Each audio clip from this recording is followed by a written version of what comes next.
दूसरा राजा, राजे की पोथी, हिंदी च भी राजा ते पंजाबी विच भी राजाओं की किताब है। दूसरा राजा ਉਹਦੀ 6 अध्याय और ਉਹਦੀ ਆਪਾਂ ਪੜਾਂਗੇ 24 आयत को 24-25। इसके बाद अराम के राजा बेनहदद ने अपनी समस्त सेना इकट्ठी करके शोमरोन पर चढ़ाई कर दी और उसको घेर लिया। तब शोमरोन में बड़ा अकाल पड़ा और वे ऐसा घिरा रहा कि अंत में गधे का सिर चांदी के 80 टुकड़ों में और कब की चौथाई भर कबूतर की बीट 5 टुकड़े चांदी तक बिकने लगी। हालेलुया। जे तुसी गल्लां करदे रहे तो तुहानूं वचन बिल्कुल भी समझ नहीं आना, इसलिए वचन बड़े ध्यान दे नाल सुनो, गल्लां बातां बाद च करियो। परमेश्वर दे वचन दे विच लिखिया कि राजा बेनहदद ने सारी सेना समस्त सेना नूं इकट्ठे करके शोमरोन नगर दे उत्ते चढ़ाई कर दी, उन्होंने अपने वास्ते विच कर लिया। शोमरोन पर चढ़ाई कर दी और उसको घेर लिया और तो उहदे घेराबंदी कर लिए, पूरे चारों तरफ उहदे उन्होंने घेर के अपने हक च ले लिया बेनहदद राजे ने।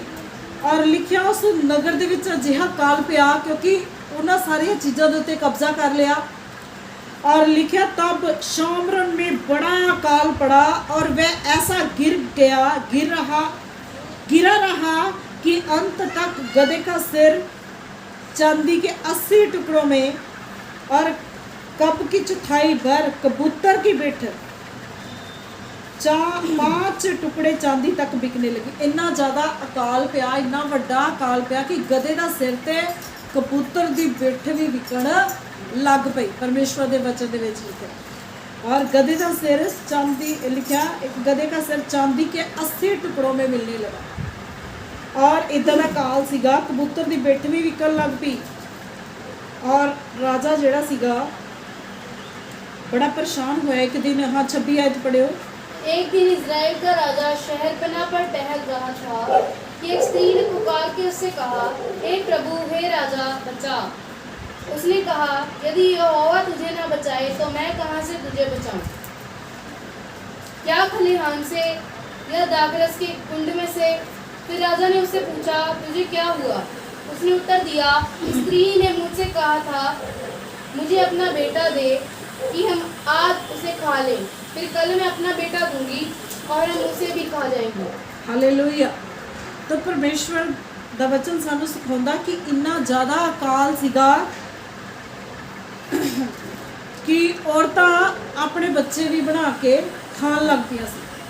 और दो औरतां, दोनों का एक बच्चा, और औरतां आपस में संधि करदियां वा कि अज मेरा बेटा बना के खा लो, जिन्ने दिन लंघूगे सही, फिर अगली बार फिर जो ये खत्म हो जाऊगा फिर बाद मेरा बेटा बना के खावांगे, आपस में संधि दे नाल। और लिखिया एक स्त्री जिहड़ी आ राजे के दरबार पहुंची और कहती, राजा बचा। राजा कहता, मैं कित्थों बचावां जदों परमेश्वर ही तुहानूं ना बचावे, क्योंकि अकाल नूं खत्म करना परमेश्वर दे वास विच है।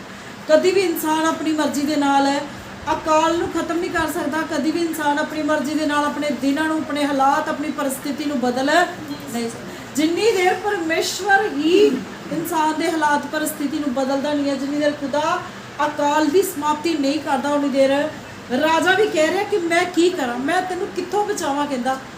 और लिखिया औरतां अपनी फरियाद लेके गई, कहती मेरा बेटा तो बना के खा लिया। हाँ जी, इन्हों अगों कंप्लीट करियो। तब मेरे बेटे को पकाकर हमने खा लिया। फिर दूसरे दिन जब मैंने इससे कहा कि अपना बेटा दे कि हम उसे खा लें, तब इसने अपने बेटे को छिपा रखा। उस स्त्री की ये बातें सुनते ही राजा ने अपने वस्त्र फाड़े।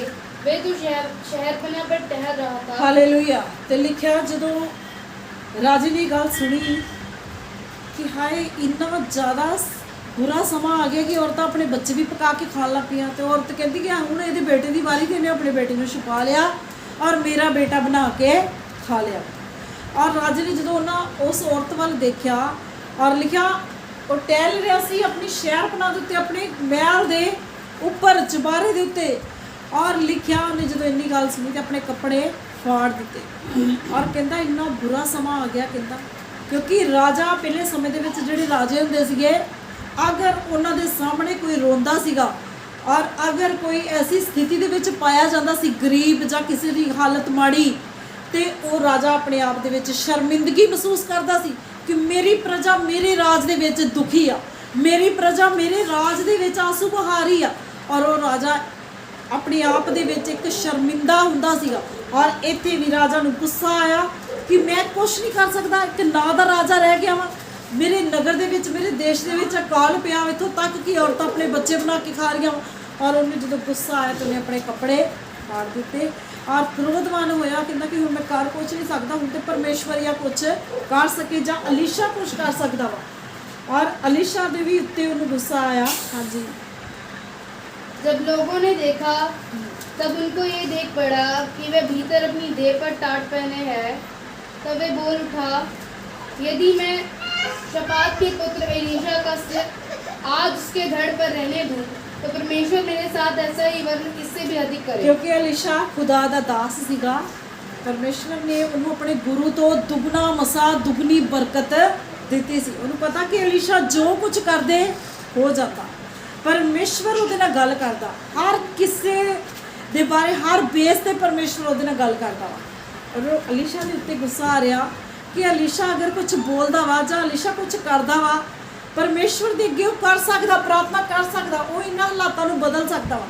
ते उहनूं गुस्सा आया, कहंदा एलीशा मेरे कोल होए ते मैं उहदा सिर जिहड़ा धड़ तो लग कर देवां, क्योंकि खुदा दा दास ही परमेश्वर दा भविष्यवक्ता सीगा।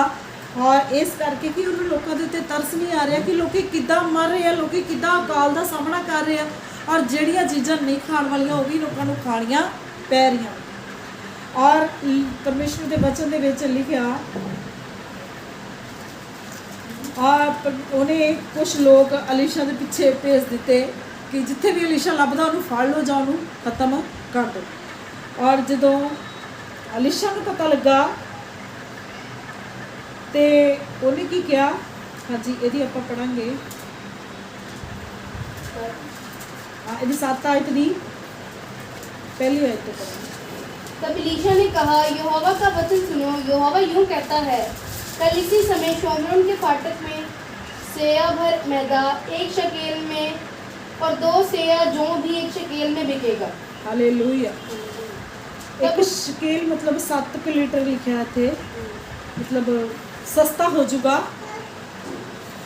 अन्न पानी जड़ा वा। और अलीशा नबी ने जो सुनिया कि मेरे मारन वास्ते राजे ने बंदे भेजे जां मेरे उत्ते क्रोधवान आ, तो उन्हें परमेश्वर दे के प्रार्थना करके अपने मूँह के विचों शब्द कढ़ते, क्योंकि पर देखते हैं कि जो कुछ भी खुदा के दासां दे मूँहों जां जिहड़े लोग परमेश्वर दे नाल जुड़े सी उन्हां दे मूँहों निकलदा सीगा, परमेश्वर उन्हें पूरा करदा सी। एलिया नबी ने अपने मूँह चों कहा कि परमेश्वर तेरे दास के कहे बिना धरती के उत्ते ना मीह पाए तो ना ही तरेल पए, तो परमेश्वर ने उस तरह किया। 3.5 साल तक जितनी देर तक खुदा के दास ने प्रार्थना नहीं की तो ना धरती के उत्ते मीह पिया तो ना ही तरेल पए। इस तरह हुण अलीशा नबी ने लिखा, अलीशा नबी को यहोवा का वचन पहुँचा और उन्हें कहा, सुनो यहोवा यूं कहता है, कल इसी समय शमरोन के फाटक में 100 भर मैदा 1 शकेल में और 200 जो भी 1 शकेल में बिकेगा। और लिखा पर मैं उन्हें मतलब आप पहला पढ़िया कि जोड़ा 20 शकेल दे विच 80 टुकड़ियां दे विच उहदा सिर गधे का सिर बिकूगा चांदी दे। और लिखे शकेल मतलब 7-8 लीटर लिखा था इतने 7 लीटर, ठीक है, मतलब सस्ता हो जाऊगा अनाज काफ़ी। और जदों उन्हें अपने मूँह चों वचन कढ़ दिते और शब्द कढ़ दिते कि इन्ना सस्ता हो जाऊगा, ला लो तुसीं जे पहला 50 रुपए किलो विकदी पई सी गेहूँ जां आटा, तो हुण उन्हें कहता कि 5 रुपए किलो हो जाऊगा।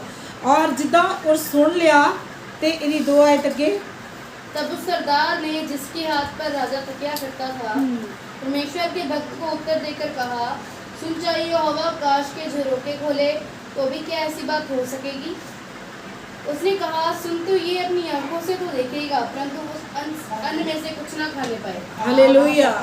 ते परमेश्वर दे वचन दे विच लिखिया कि जेड़ा सरदार राजा दे ਤਕੀਆ ਰੱਖ ਕੇ ਬਹਿੰਦਾ ਸੀ, ਮਤਲਬ ਉਹਦੇ ਕਰੀਬ ਸੀਗਾ, ਰਾਜਾ ਦੇ ਬਹੁਤ ਨਿਕਟ ਸੀਗਾ, ਲਾ ਲਓ ਵਜ਼ੀਰ ਸੀਗਾ ਉਹਦਾ।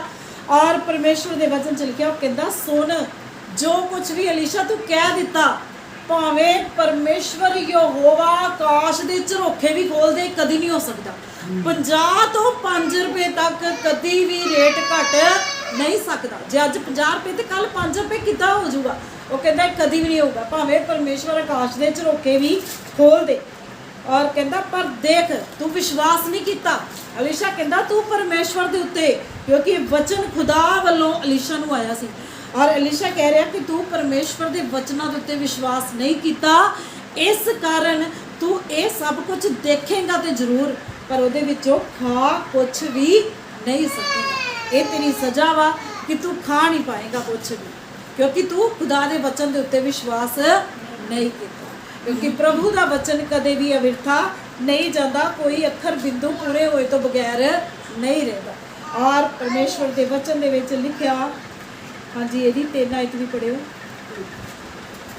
4 कोढ़ी फाटक के बाहर थे, वे आपस में कहने लगे, हम क्यों यहाँ बैठे बैठे मर जाएं? यदि हम कहें नगर में जाएं तो वहाँ मर जाएंगे, क्योंकि यहाँ काल पड़ रहा है, और यदि हम यहाँ बैठे रहे तो भी मर ही जाएंगे। इसलिए आओ हम आराम की सेना में पकड़े जाएं। यदि वे हमको जिलाए रखे तो हम जीवित रहेंगे, और यदि वे हमको मार डाले तो भी हमको मरना ही है। ਹਾਲੇਲੂਇਆ। ਤੇ ਪਰਮੇਸ਼ਵਰ ਦੇ ਵਚਨ ਚ ਲਿਖਿਆ ਕਿ 4 ਕੋੜੀ ਸੀਗੇ, ਔਰ ਉਹ ਆਪਸ ਵਿੱਚ ਸਲਾਹ ਕਰਦੀ ਕਿ ਜੇ ਅਸੀਂ ਸ਼ੋਮਰਨ ਦੇ ਨਗਰ ਵਿੱਚ ਜਾਈਏ ਤਾਂ ਉੱਥੇ ਵੱਡਾ ਅਕਾਲ ਆ, ਔਰ ਇੰਨੀ ਸਾਡੀ ਹੈਸੀਅਤ ਨਹੀਂ ਕਿ ਅਸੀਂ ਕੁਝ ਖਰੀਦ ਕੇ ਖਾ ਸਕੀਏ, ਕਿਉਂਕਿ ਕੋੜੀ ਸੀਗੇ। ਉਹ ਕਹਿੰਦੇ ਇਸ ਲਈ ਅਸੀਂ ਰਾਜਾ ਬੇਨਹਦਦ ਦੀ ਸੈਨਾ ਦੇ ਵਿੱਚ, ਆਰਾਮ ਦੀ ਸੈਨਾ ਦੇ ਨਾਲ ਮਿਲ ਜਾਂਦੇ ਆ ਉਹਨਾਂ ਦੇ ਵਿੱਚ। ਜੇ ਉਹ ਸਾਨੂੰ ਜਿੰਦੇ ਰੱਖ ਲੂਗੇ ਤਾਂ ਠੀਕ ਆ, ਜੇ ਮਾਰ ਦੇਣਗੇ ਤੇ ਮਾਰ ਦੇਣ, ਅਸੀਂ ਉਸ ਸੈਨਾ ਦੇ ਵਿੱਚ ਮਿਲ ਜਾਂਦੇ। ਔਰ ਆਪਸ 'ਚ ਸਲਾਹ ਕਰਦੇ ਪਏ ਆ ਔਰ ਚਲੇ ਗਏ ਉਸ ਸੈਨਾ ਦੇ ਵਿੱਚ। ਔਰ ਫਿਰ ਪਰਮੇਸ਼ਵਰ ਨੇ ਕੀ ਕੀਤਾ, ਕਿਉਂਕਿ ਖੁਦਾ ਨੇ ਉਹਨਾਂ ਸ਼ਬਦਾਂ ਨੂੰ ਪੂਰਾ ਕਰਨਾ ਸੀ ਜੋ ਵਚਨਾਂ ਦੁਆਰਾ ਆਪਣੇ ਦਾਸ ਦੇ ਮੂੰਹ 'ਚੋਂ ਕਢਵਾਏ ਸੀਗੇ। ਹਾਂਜੀ ਦੀ 6 ਆਇਤ ਪੜ੍ਹਿਓ। क्योंकि प्रभु ने राम की सेना को रथों और घोड़ों की और भारी सेना की सी आहट सुनाई थी, और वे आपस में कहने लगे थे, सुनो इज़राइल के राजा ने हित्ती और मिस्री राजाओं को वेतन पर बुलवाया है कि हम पर चढ़ाई करें। ਹਾਲੇਲੂਇਆ। ਇਹ ਵਚਨ ਤੁਹਾਨੂੰ ਸਮਝ ਆਇਆ? ਲਿਖਿਆ ਪਰਮੇਸ਼ਵਰ ਦੇ ਵਚਨ ਦੇ ਵਿੱਚ ਕਿ ਜਿਹੜੀ ਸੈਨਾ ਰਾਜਾ ਬੇਨਹਦਦ ਦੀ ਸੀਗੀ, ਆਰਾਮ ਦੀ ਸੈਨਾ, ਉਸ ਨਗਰ ਦੇ ਉੱਤੇ ਕਬਜ਼ਾ ਕਰਕੇ ਬੈਠੀ ਹੋਈ, ਜਿਨ੍ਹਾਂ ਨੇ ਘੇਰਿਆ ਹੋਇਆ ਸੀ। ਔਰ ਲਿਖਿਆ ਉਹਨਾਂ ਦੇ ਕੰਨਾਂ ਦੇ ਵਿੱਚ ਇੱਕ ਘੋੜਿਆਂ ਰੱਥਾਂ ਦੀ ਆਵਾਜ਼, ਜਿੱਦਾਂ ਕੋਈ ਸੈਨਾ ਭੱਜੀ ਆਂਦੀ, ਸ਼ੂਕ ਦੀ ਆਵਾਜ਼, ਸਨਸਨਾਹਟ ਘੋੜਿਆਂ ਦੀ, ਰੱਥਾਂ ਦੀ ਉਹਨਾਂ ਦੇ ਕੰਨਾਂ ਦੇ ਵਿੱਚ ਸੁਣੀ। ਔਰ ਪਰਮੇਸ਼ਵਰ ਨੇ ਉਹ ਆਵਾਜ਼ ਉਹਨਾਂ ਦੇ ਕੰਨਾਂ ਦੇ ਵਿੱਚ ਪਾਈ, ਔਰ ਆਪਸ 'ਚ ਸਲਾਹ ਕਰਨ ਲੱਗੇ। ਉਹ ਕਹਿਣ ਲੱਗੇ ਕਿ ਲੱਗਦਾ ਕਿ ਇਸਰਾਇਲ ਦੇ ਰਾਜਾ ਨੇ वेतन के उत्ते, मतलब तनख्वाह के उत्ते बंदे बुलाए, पैसे दे के बंदे बुलाए कि जेड़े बंदे साडे नाल लड़न ते सानू मार देण। और काफ़ी वड्डी सेना बुलाई है, क्योंकि साडे कान उस भारी शोर नूं सुनदे पे आ, साडे कान घोड़ियां रथां दी आवाज़ नूं सुनदे पे आ। और एक बार फिर इनू आयत नूं पढ़ियो, ध्यान नाल सुणियो आयत। क्योंकि प्रभु ने राम की सेना को रथों और घोड़ों की और भारी सेना की सी आहट सुनाई थी। परमेश्वर ने इदां दी आवाज़ उन्हां दे कन्नां दे विच पाती कि जिद्दां बहुत सारी सेना घोड़ियां दे रथां दे नाल आंदी होई। और वे आपस में कहने लगे थे, सुनो इज़राइल के राजा ने हित्ती और मिस्री राजाओं को वेतन पर बुलाया है। ते आपस विच कहण लगे हो कि जिहड़ी आवाज़ असीं सुणदे आ, इह लगदा कि इस्राइल दे राजा ने मिस्री राजिਆਂ ਨੂੰ ਤੇ ਹਿੱਤੀਆਂ ਨੂੰ वेतन ਦੇ ਉੱਤੇ ਪੈਸਿਆਂ ਦੇ ਉੱਤੇ ਬੁਲਾਇਆ, ਪੈਸੇ ਦੇ ਕੇ ਉਹਨਾਂ ਨੂੰ ਬੁਲਾਇਆ ਕਿ ਸਾਨੂੰ ਮਾਰਨ, ਸਾਨੂੰ ਖਤਮ ਕਰਨ, ਸਾਡੇ ਨਾਲ ਲੜਾਈ ਕਰਨ। ਹਾਂਜੀ। इसलिए वे सांझ को उठकर ऐसे भाग गए कि अपने डेरे, घोड़े, गधे और छावनी जैसी की तैसी छोड़ छाड़ अपना अपना प्राण लेकर भाग गए। ਤੇ ਲਿਖਿਆ ਉਹ ਆਵਾਜ਼ ਦੇ ਨਾਲ ਹੀ ਉਹ ਸਾਰੇ ਰਾਜੇ ਜਿੰਨੇ ਚੜ੍ਹਾਈ ਕਰਕੇ ਆਏ ਸੀ, ਬੇਨਹਦਦ ਰਾਜਾ, ਆਰਾਮ ਦੇ ਰਾਜੇ, ਔਰ ਲਿਖਿਆ ਉਹ ਆਵਾਜ਼ ਸੁਣ ਕੇ ਉਹਨਾਂ ਨੇ ਆਪਸ 'ਚ ਸਲਾਹ ਕੀਤੀ ਕਿ ਇਹ ਨਾ ਹੋਏ ਕਿ ਲੋਕ ਸਾਨੂੰ ਮਾਰ ਦੇਣ, ਜ਼ਿਆਦਾ ਸੈਨਾ ਸਾਡੇ 'ਤੇ ਚੜ੍ਹਾਈ ਕਰਦੇ। ਰਾਤੋਂ ਰਾਤ ਹੀ ਆਪਣੇ ਡੇਰੇ ਛੱਡ ਕੇ ਉਹ ਲੋਕ ਚਲੇ ਗਏ। ਉਹ ਰਾਜੇ, ਉਹ ਸੈਨਾ ਸਾਰੀ ਰਾਤੋਂ ਰਾਤ ਹੀ ਉਹਨਾਂ ਨੇ ਆਪਣਾ ਡੇਰਾ, ਆਪਣੇ ਸਾਰਾ ਕੁਝ ਛੱਡ ਕੇ ਚਲੇ ਗਏ। ਔਰ ਉੱਥੇ ਕੀ ਕੁਝ ਸੀਗਾ लिखा इसलिए वे सांझ घूट कर ऐसे भाग गए कि अपने डेरे घोड़े गधे शावनी जैसी की तैसी छोड़ छाड़ कर अपना अपना प्राण लेकर भाग गए। हाँ जी ओके। जब वे कोड़ी छावनी की छोर के डेरों के पास पहुंचे तब एक डेरे में घुसकर खाया पिया और उसमें से चांदी सोना और वस्त्र ले जाकर छिपा रखा। फिर लौटकर दूसरे डेरे में घुस गए और उसमें से भी ले जाकर छुपा रखा। ਤੇ ਲਿਖਿਆ ਚਾਰ ਕੋੜੀ ਜਿਹੜੇ ਆਪਸ ਚ ਸਲਾਹ ਕਰਦੇ ਸੀ ਕਿ ਅਸੀਂ ਵੀ ਇਹਨਾਂ ਦੇ ਵਿੱਚ ਰਲ ਜਾਈਏ, ਅਸੀਂ ਵੀ ਮਿਲ ਜਾਈਏ, ਕਿਉਂਕਿ ਸਾਡੇ ਨਗਰ ਦੇ ਵਿੱਚ ਸ਼ੌਮਰਨ ਦੇ ਵਿੱਚ ਖਾਣ ਪੀਣ ਨੂੰ ਕੁਛ ਨਹੀਂ, ਵੱਡਾ ਅਕਾਲ ਆ ਤੇ ਅਸੀਂ ਵੀ ਆਰਾਮ ਦੀ ਸੇਨਾ ਦੇ ਵਿੱਚ ਜਾ ਕੇ ਮਿਲ ਜਾਈਏ। ਤੇ ਉਹ ਜਦੋਂ ਉਹ ਸੇਨਾ ਦੇ ਵਿੱਚ ਮਿਲਣ ਵਾਸਤੇ ਉਹਨਾਂ ਦੇ ਡੇਰਿਆਂ ਦੇ ਕੋਲ ਆਏ ਤੇ ਉਹਨਾਂ ਨੇ ਦੇਖਿਆ ਕਿ ਡੇਰਿਆਂ 'ਚ ਹੈ ਹੀ ਕੋਈ ਨਹੀਂ, ਸਭ ਲੋਕ ਭੱਜ ਗਏ ਦੇ ਆ। ਔਰ ਉਹਨਾਂ ਨੇ ਡੇਰਿਆਂ ਦੇ ਵਿੱਚੋਂ ਖਾਧਾ ਪੀਤਾ ਜੋ ਵੀ ਕੁਛ ਉਹਨਾਂ ਦੇ ਡੇਰਿਆਂ 'ਚ ਉਹਨਾਂ ਨੂੰ ਮਿਲਿਆ, ਢਿੱਡ ਭਰਿਆ, ਚਾਂਦੀ ਸੋਨਾ ਵੀ ਲਿਆ ਔਰ ਲਿਖਿਆ ਉਹਨਾਂ ਨੂੰ ਵੀ ਛੁਪਾ ਕੇ ਰੱਖ ਲਿਆ। ਔਰ ਫਿਰ ਆਪਸ 'ਚ ਕਹਿੰਦੇ ਆ ਕਿ ਜੋ ਕੁਝ ਹੋਇਆ ਵਾ ਇਹ ਤੇ ਇੱਕ ਵੱਡੀ ਖੁਸ਼ੀ ਦੀ ਖਬਰ ਆ।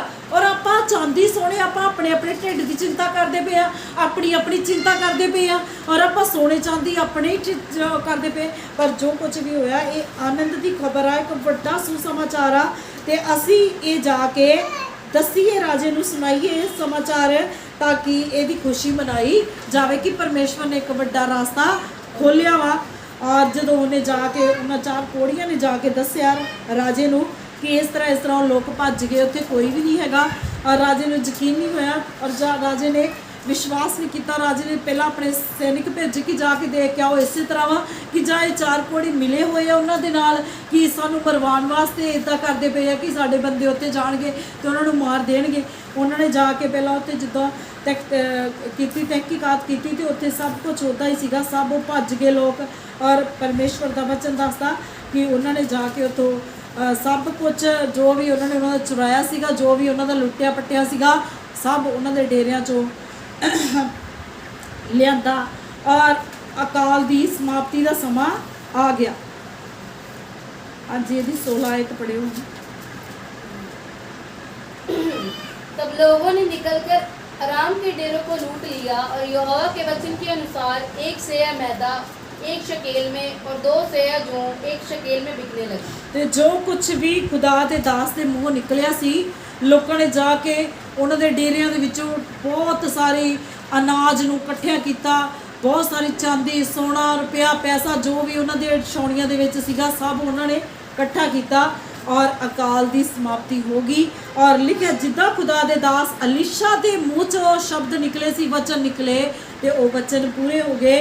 और लिखिया 1 सा मैदा शकेल में और 2 सा जौ 1 शकेल में बिकने लगा।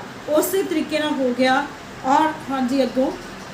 तब राजा ने उस सरदार को जिसके हाथ पर वे तकिया करता था फाटक का अधिकारी ठहराया। तब वे फाटक में लोगों के पांव के नीचे दबकर मर गया।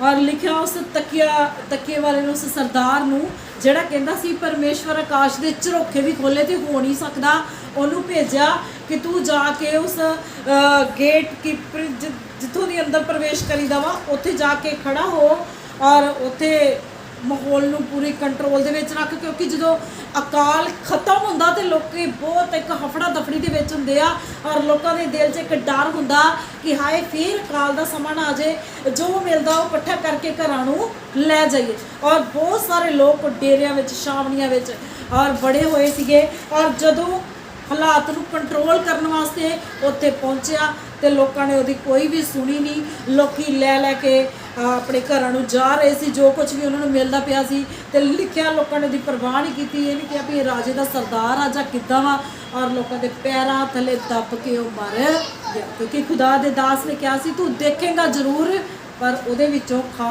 कुछ भी नहीं सकेगा। एक की सज़ा सीगी वचन के उत्ते उन्हें विश्वास नहीं किया।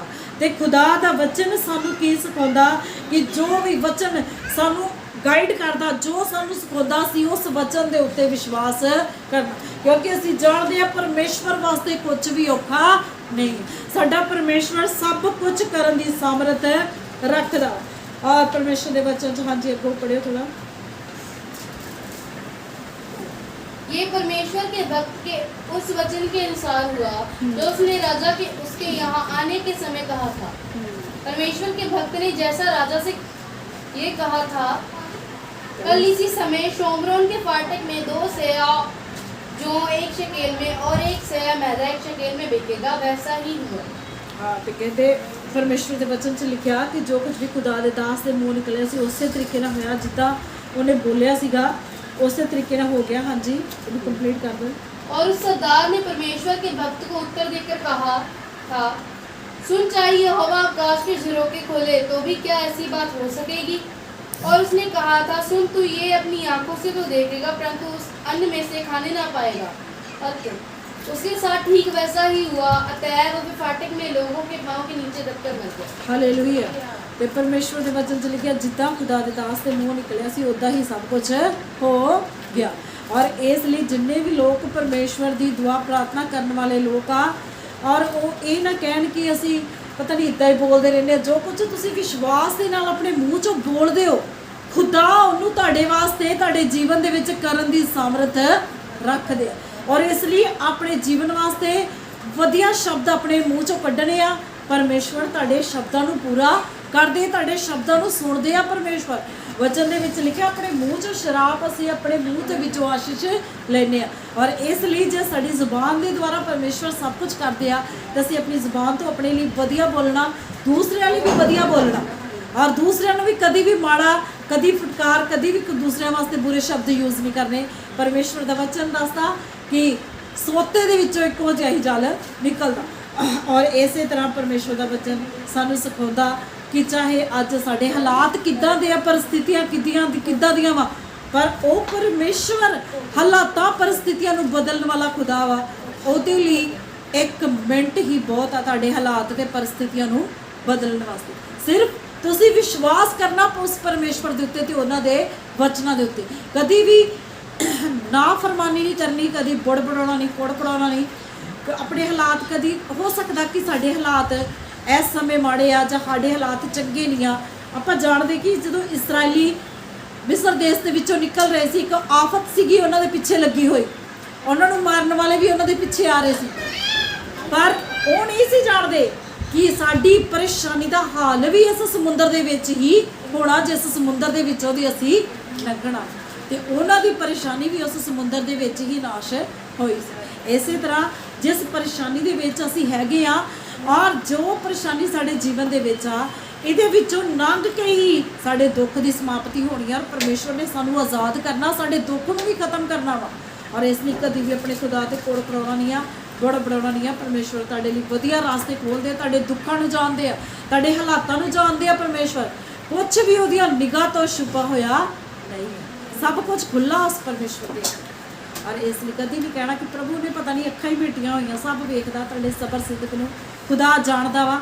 ਔਰ ਜਦੋਂ ਤੁਸੀਂ ਸਬਰ ਦੇ ਨਾਲ ਚੱਲਦੇ ਜਾਂਦੇ ਹੋ, ਖੁਦਾ ਦਾ ਧੰਨਵਾਦ ਕਰਦੇ ਜਾਂਦੇ ਹੋ ਹਰ ਹਾਲਾਤ ਲਈ, ਹਰ ਪਰਿਸਥਿਤੀ ਦੇ ਲਈ, ਤੇ ਪਰਮੇਸ਼ਵਰ ਤੁਹਾਨੂੰ ਬਹੁਤ ਸਾਰੀ ਆਸ਼ੀਸ਼ ਬਰਕਤ ਦਿੰਦਾ ਔਰ ਸਾਰੇ ਦੁੱਖ ਤੋਂ ਬਾਹਰ ਪ੍ਰਭੂ ਦੇ ਬਚਨ ਨਾਲ ਤੁਹਾਨੂੰ ਬਲੈਸ ਕਰੇ, ਬਹੁਤ ਸਾਰੀ ਆਸ਼ੀਸ਼ ਬਰਕਤ ਦੇਵੇ। ਆਓ ਅਸੀਂ ਸਭ ਆਪਣੀਆਂ ਅੱਖਾਂ ਨੂੰ ਬੰਦ ਕਰਾਂਗੇ, ਆਪਣੇ ਸਿਰਾਂ ਨੂੰ ਝੁਕਾਵਾਂਗੇ।